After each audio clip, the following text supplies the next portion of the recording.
शांति पाठ सुनो। अध्यात्म सरोवर पुस्तक में हम कल जो चर्चा किए थे उस विषय में आप लोग को जो स्मरण है, जो आप बताना चाहेंगे, आप लोग बताएंगे। पहले प्रारंभ करते हैं कमलेश माता जी से। जब तक मैं शांति पाठ सुनो। नहीं माता जी, आप म्यूट कर दीजिए कृपया। कमलेश माता जी बोलिए। हम अपने जीवन में जितने ज़्यादा बुरे कर्म करते हैं उतने ही हम अशांत रहते हैं। इसलिए हमारे ऋषियों ने, विद्वानों ने बताया है कि आप अपने मन को यानी अध्यात्म की ओर ले जाइए और एकाग्र बनाइए, तभी आपको शांति मिलेगी।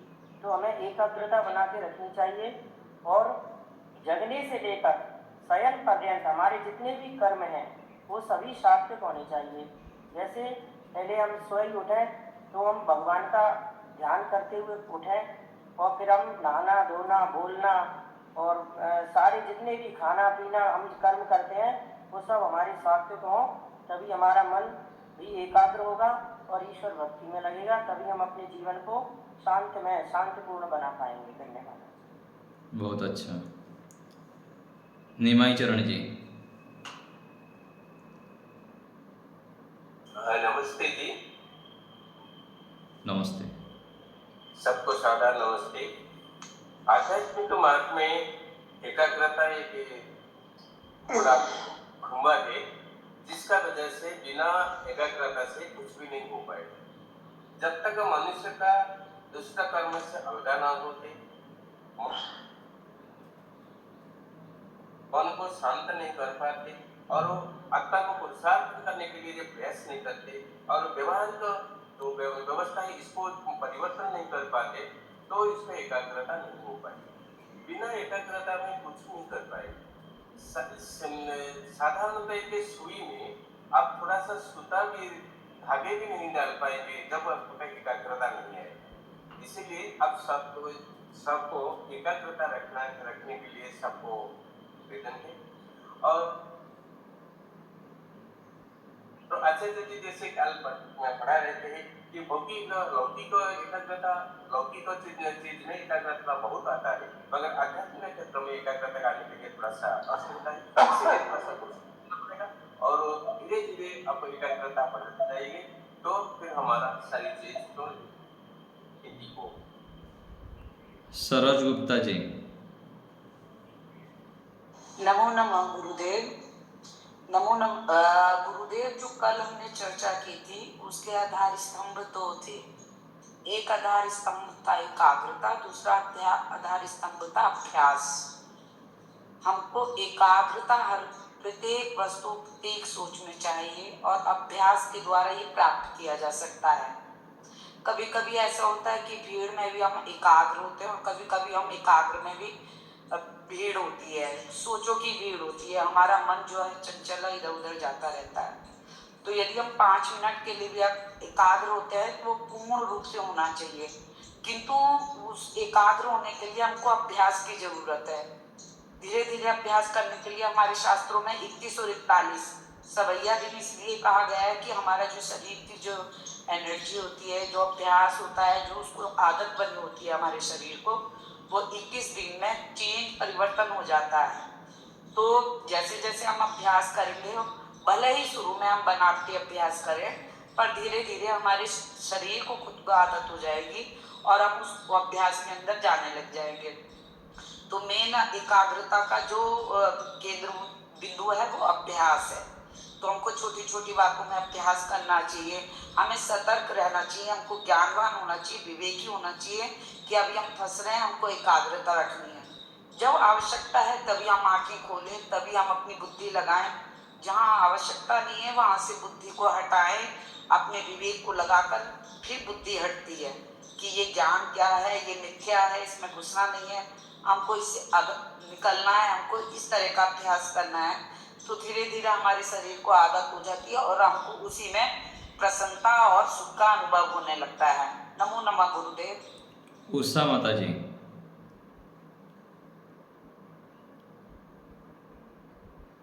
हाँ जी, मैं तो शांति पाठ कर रही थी, सुनाओ। आपका जी नमस्ते। माता जी शांति पाठ अभी नहीं सुनाना है, विषय से संबंधित चर्चा करनी है। कृपया नहीं है। हाँ, कृपया आप माइक म्यूट कर दीजिए। कल की पाठ के विषय में सुनाना है तो बोलिए पुष्पा माता जी। नमस्ते आचार्य। हाँ। हमारे जीवन में एकाग्रता का बहुत महत्व है। जब तक हम अपने मन को बुरे कर्मों से नहीं हटाते हैं, जब तक हमारा मन शांत नहीं होता है अंदर से, तब तक हमारी एकाग्रता नहीं बनती है। क्योंकि हम निठल्ले बैठे रहते हैं तब भी हमारा मन शांत नहीं होता है। हमें अपने मन को, अपने शरीर को जहाँ तक हो वहाँ कार्य में लगा कर रखना चाहिए। क्योंकि कहते हैं ना, मन खाली होगा तो शैतान का घर होता है। उसमें अनेक वासनाएं आती हैं और हमारा मन एकाग्र नहीं बन पाता है। तो हमारा मन एकाग्र कब होगा?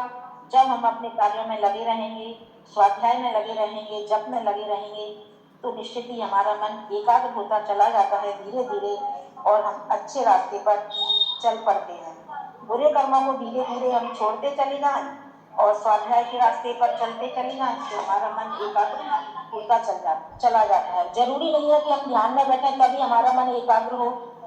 हम भजन गाते हैं तब भी मन बहुत एकाग्र हो जाता है।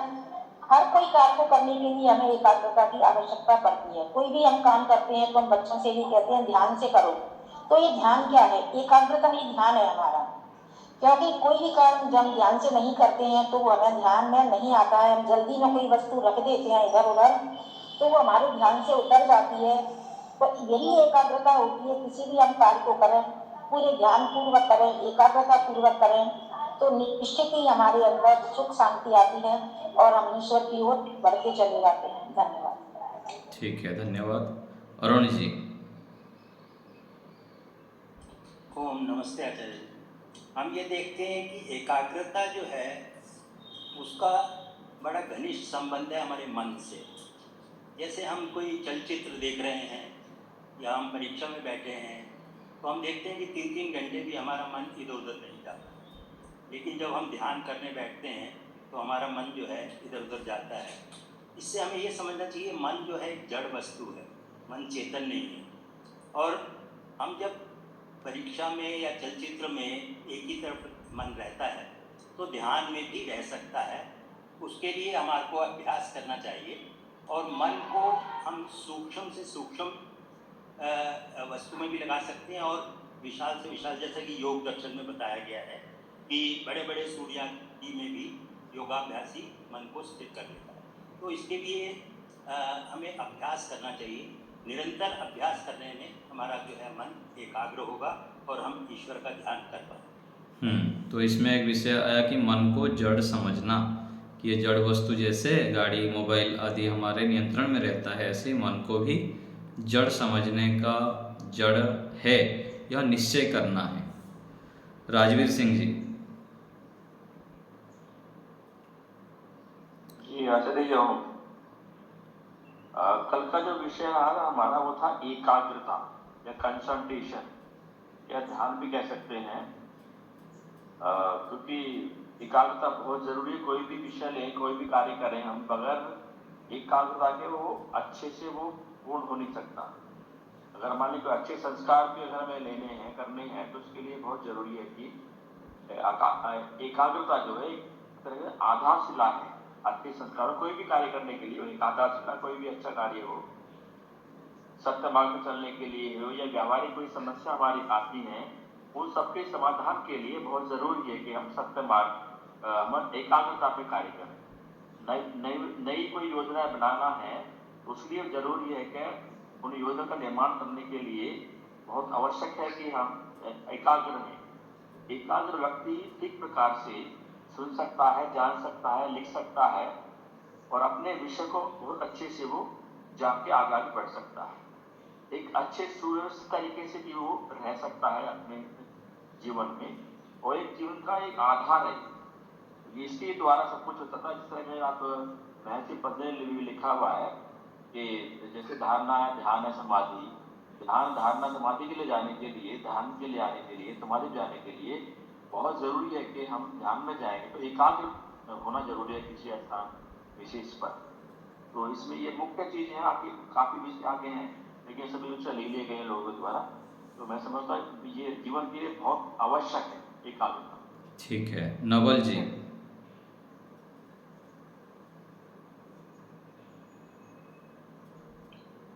कल हमने एकाग्रता के बारे में पढ़ा था। आध्यात्मिक तथा लौकिक सभी कार्यों में एकाग्रता की अपेक्षा होती है। एकाग्रता न होने पर बुद्धि ठीक काम नहीं करती, इसके कारण निर्णय निकालना कठिन हो जाता है। बिना निर्णय व्यवहार सिद्ध नहीं हो सकता है। आध्यात्मिकों को तो एकाग्रता से गहरा संबंध है। एकाग्र चित्त ही वस्तु के यथार्थ स्वरूप को ठीक से जान पाता है। अच्छे संस्कारों के बनाने में एकाग्रता ही आधारशिला है। आध्यात्मिक विषयों एवं सूक्ष्म विषयों की अपेक्षा लौकिक विषयों एवं स्थूल विषयों में एकाग्रता शीघ्रता एवं सरलता से संपादित हो जाती है। एकाग्रता संपादित करने के लिए सुबह उठने से लेकर सोने तक सभी कार्य व्यवस्थित होने चाहिए। मन को नियंत्रित करने के उपायों का अभ्यास करने से एकाग्रता होना प्रारंभ हो जाती है। इससे व्यक्तिगत जीवन में भी अन्य गुणों में वृद्धि होती है। तो एकाग्रता आने के बाद ठीक है, तो इसमें एक विषय आया कि सारे चीज़ हमारा व्यवस्थित हो, सामान आदि से लेकर व्यक्तिगत जीवन में हमारा जो व्यवस्थित होता है, परिवार में, घर में, हमारे प्रकोष्ठ में जब जितना हम व्यवस्थित रहते हैं उतना हम एकाग्र हो पाते हैं। एकाग्रता में हमको सरलता होती है। संतोष कुमार जी संक्षेप में शीघ्र से बोलेंगे, कम शब्दों में। जी। सभी कार्य क्षेत्र में हमें एकाग्रता चाहिए, चाहे वो आध्यात्मिक क्षेत्र हो चाहे वो लौकिक क्षेत्र हो। अगर एकाग्रता नहीं होगा तो हमारा स्मृति ठीक नहीं रहेगा, हम बुद्धि में हम परिणाम कुछ वो निर्णय नहीं ले पाएंगे, उसके परिणाम हमारा व्यवहार ठीक नहीं होगा।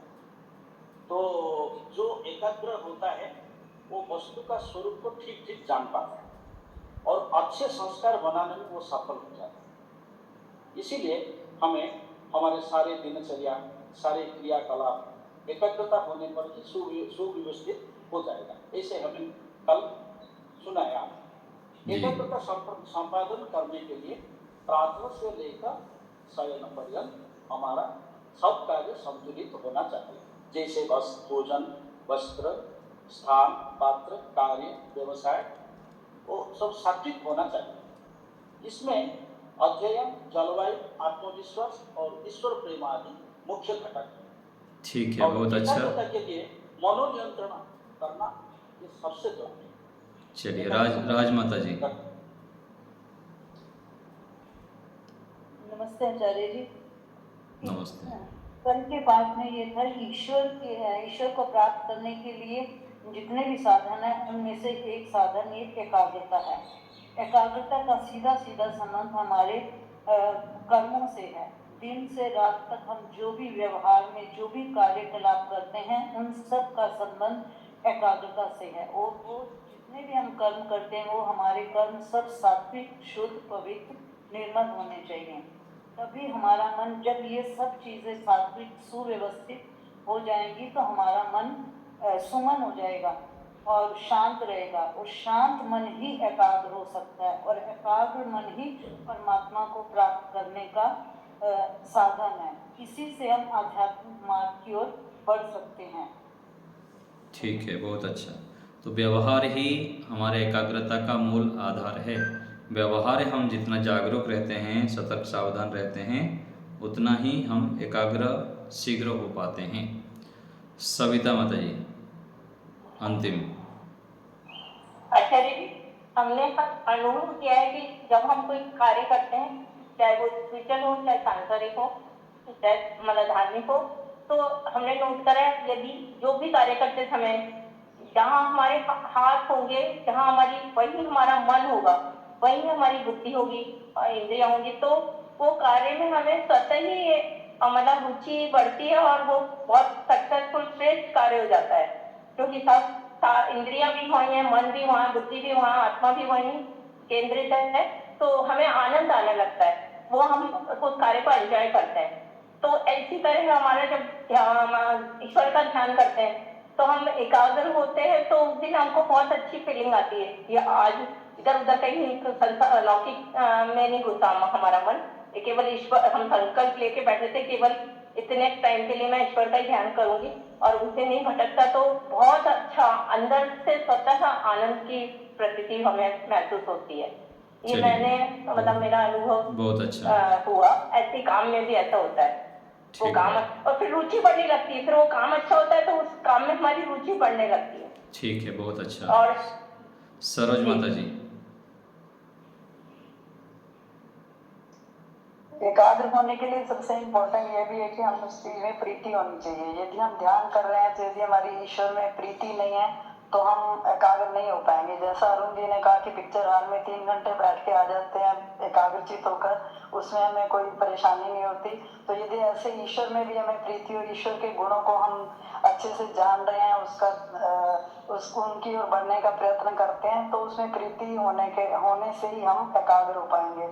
और दूसरा है कि हमें अपने मन को कंट्रोल में करना। मन क्योंकि हमारा जड़ है, मन का हमको दास नहीं बनना, हमें मन का मालिक बन के रहना है और उसे अपने संयम में रखकर और एकाग्रचित होना है। देखिए 2 विषय मुख्य आया ना केंद्रित, ये मुख्य 1.2 आया।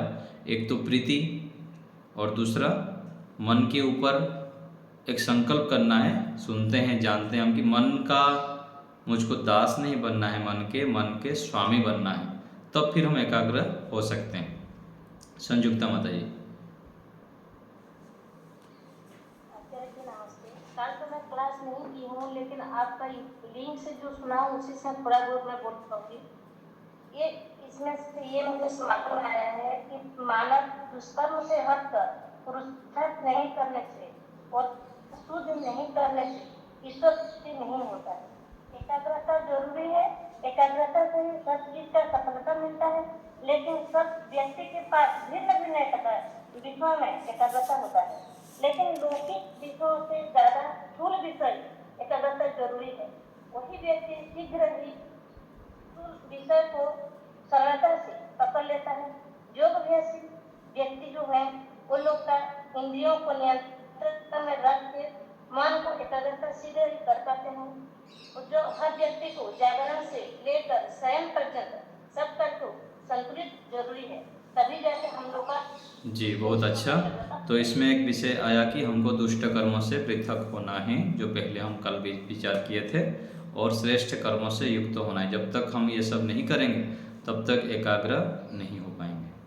ठीक है, तो आगे बढ़ते हैं। तो आप लोग बहुत अच्छा बताते हैं संक्षेप में, लेकिन उसको और भी कोई थोड़ा जो लंबा कर देते हैं, थोड़ा लंबा नहीं करेंगे, और विशेष एक शब्द को बार बार आवृत्ति नहीं करेंगे। इससे फिर सभी लोगों का समय ध्यान रखते हुए मुख्य पॉइंट बताते हुए संक्षिप्त में जितना कम हो सकता है उतना बताएंगे, जिससे कि हमारा भी आवृत्ति हो जाओ और सबको लाभ हो। ये थोड़ा सा सभी लोग ध्यान रखेंगे। आगे पुरुषार्थ विषय लेंगे, पृष्ठ संख्या 43। कठिन परिश्रम, संघर्ष, तपस्या आदि के बिना किसी लक्ष्य की सिद्धि संभव नहीं। यद्यपि सबके सब प्रायः दिन रात पुरुषार्थ में लगे हुए हैं, परंतु उनका पुरुषार्थ केवल पेट भरने के लिए, जीवन की रक्षा मात्र के लिए हो रहा है। आध्यात्मिक समस्याओं की तो वे कल्पना भी नहीं कर पाते। देखिए समाज में हम देख सकते हैं, अथवा अपने जीवन में भी देख सकते हैं, हमारे ऊपर भी घटा सकते हैं कि अधिकांश हमारी जो बहुत सारे प्रवृत्तियां ऐसे है, आध्यात्मिक समस्याओं को सुलझाने के लिए नहीं होता है, वो सामान्य लौकिक कार्यों के लिए होता है।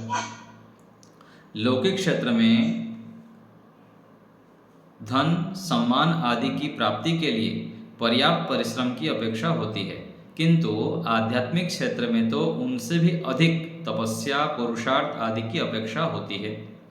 वह पुरुषार्थ जब उचित रूप में साधनों, उपसाधनों से युक्त होकर बाधकों को दूर करते हुए किया जाए तो अवश्य सफलता प्रदान करने वाला होता है।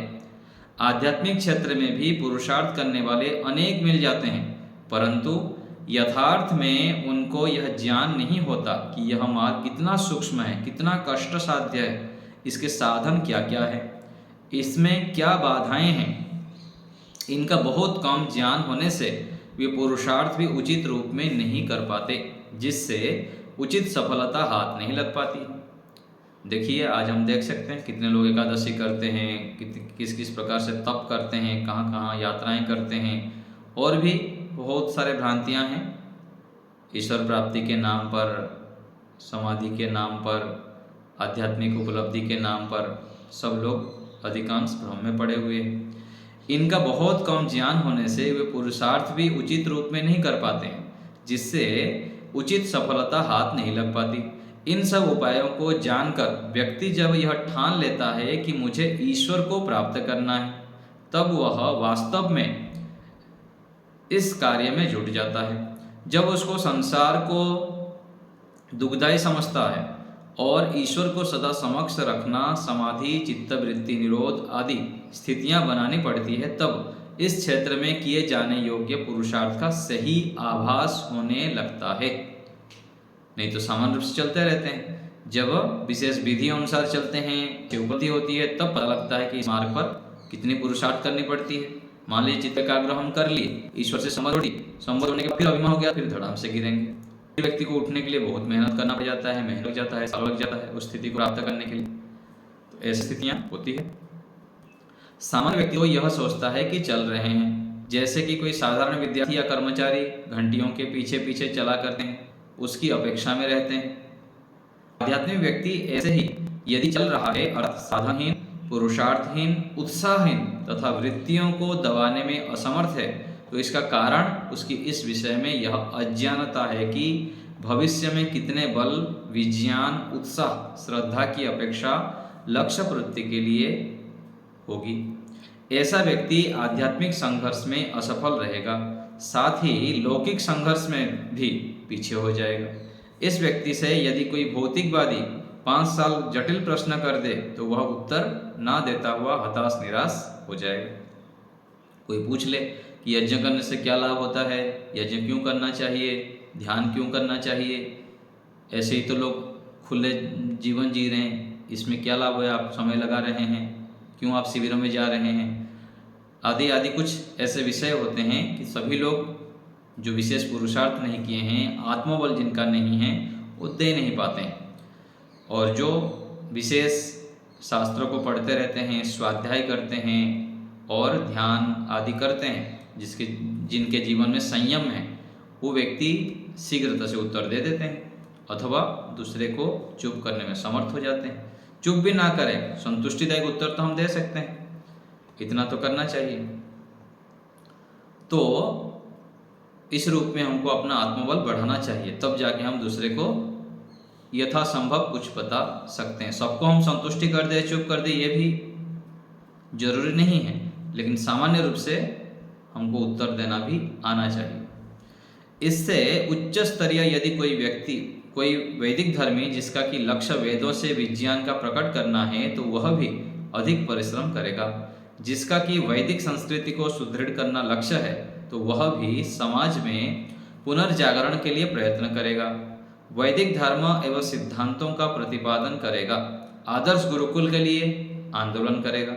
किंतु इन सबसे आगे मानव जीवन का अंतिम लक्ष्य, जहाँ भयंकर संघर्ष की अपेक्षा होती है, उसके लिए तो आध्यात्मिक व्यक्ति ही बौद्धिक तथा आत्मिक शक्ति का संचय करता है।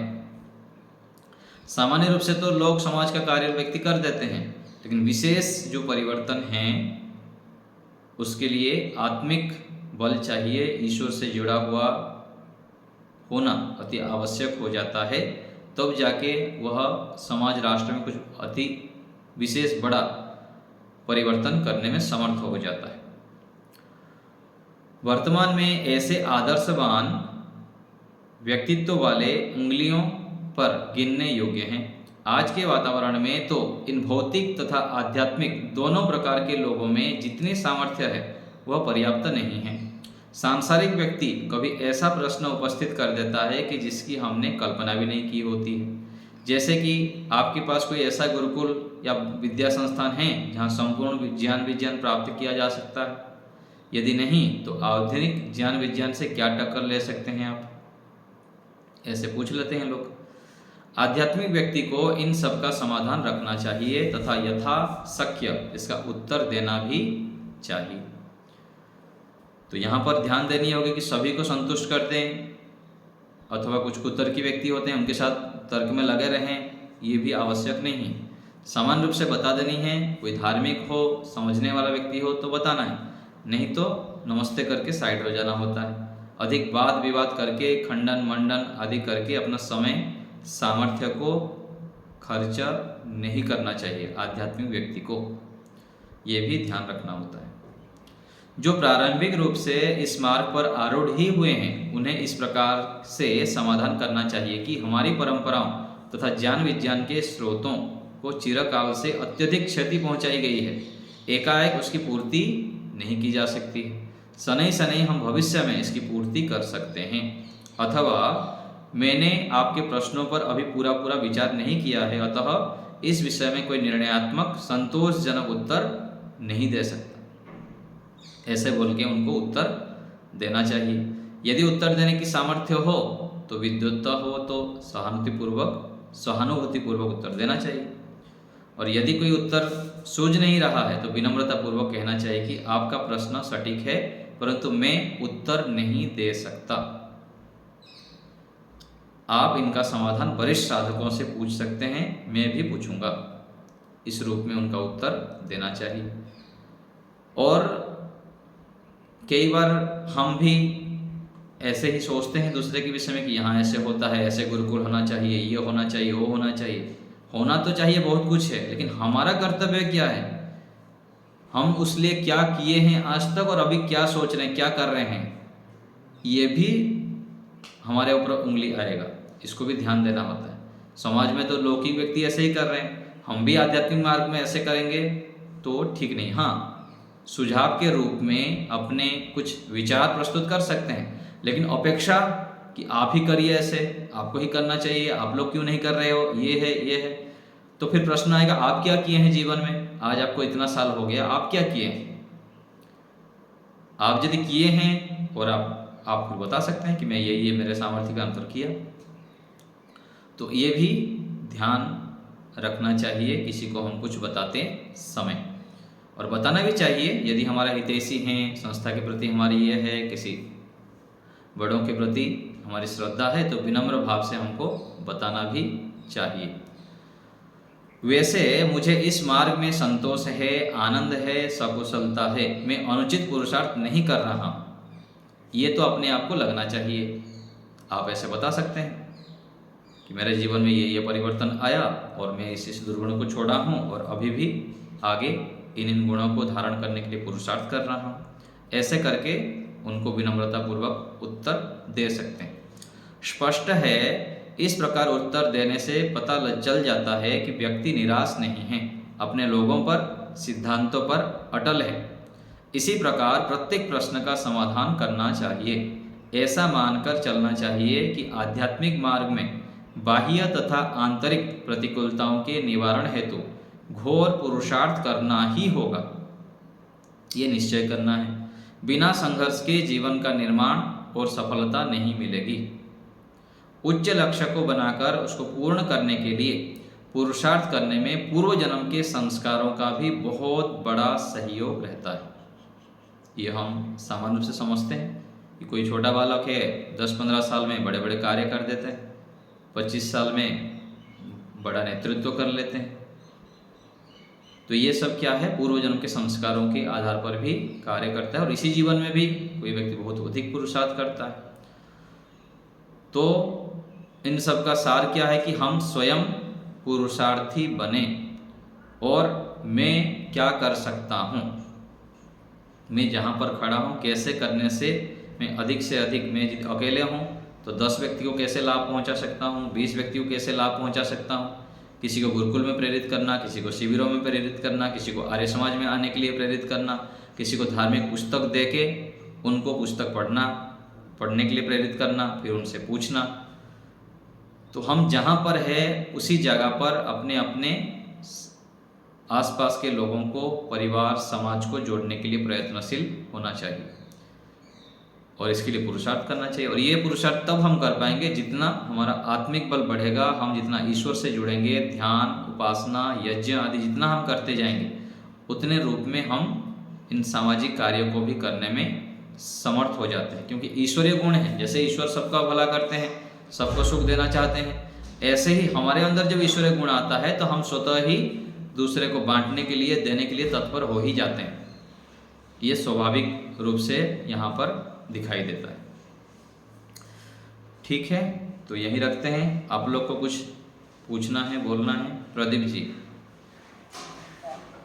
करीब ये दूसरी लाइन जो है आखिरी पैराग्राफ में स्पष्ट है, इस प्रकार उत्तर देने से पता चल जाता है व्यक्ति निराश नहीं है। यहाँ शब्द जो है अपने लोगों पर, इसका क्या मतलब है? सिद्धांतों पर अटल है, यहाँ तक तो बात। अपने लोगों पर, अपने सिद्धांतों पर हम विश्वास रखते हैं कि आर्य समाजी व्यक्ति हम अच्छे हैं, है ना, हम अच्छे कार्य कर रहे हैं, हमारा सिद्धांत जो है वैदिक सिद्धांत है वो भी ठीक है।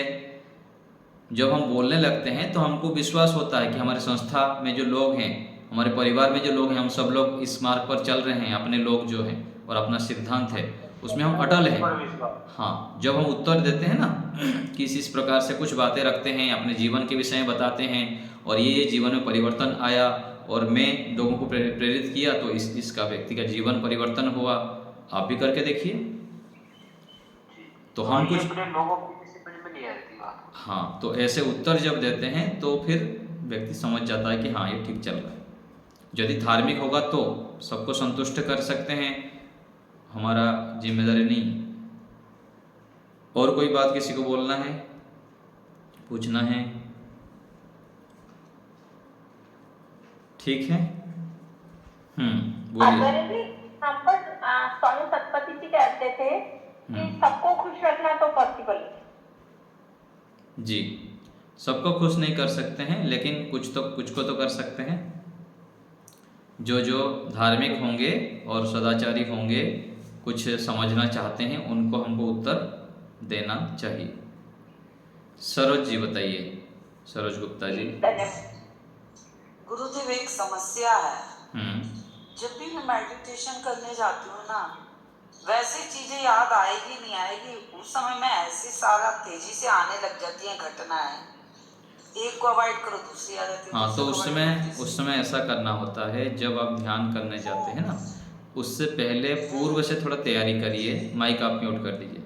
पूर्व थोड़ा तैयारी करिए, खान पान का ध्यान रखिए। जैसे मान लीजिए मुझको शाम को 6 बजे ध्यान करना है, तो भोजन दोपहर को जल्दी कर लेना है, हल्का करना है। दिन भर की व्यवहार में भी थोड़ा थोड़ा ईश्वर को याद रखना है ना। और जब भी हम ध्यान में बैठते हैं उससे पहले हाथ पैर धो दीजिए, स्नान कर लीजिए, और बैठ के जब ध्यान करते हैं तो कम से कम प्राणायाम आदि का अभ्यास कर लीजिए। गहरे गहरे श्वास लीजिए, 10 बार, 15 बार, 20 बार, खुले वायु में करिए। शहर में है तो पहले जब भी ध्यान करने बैठते हैं उससे पहले 15 मिनट पहले दीपक लगा दिया करिए, जिससे कि वातावरण भी शुद्ध हो जाए।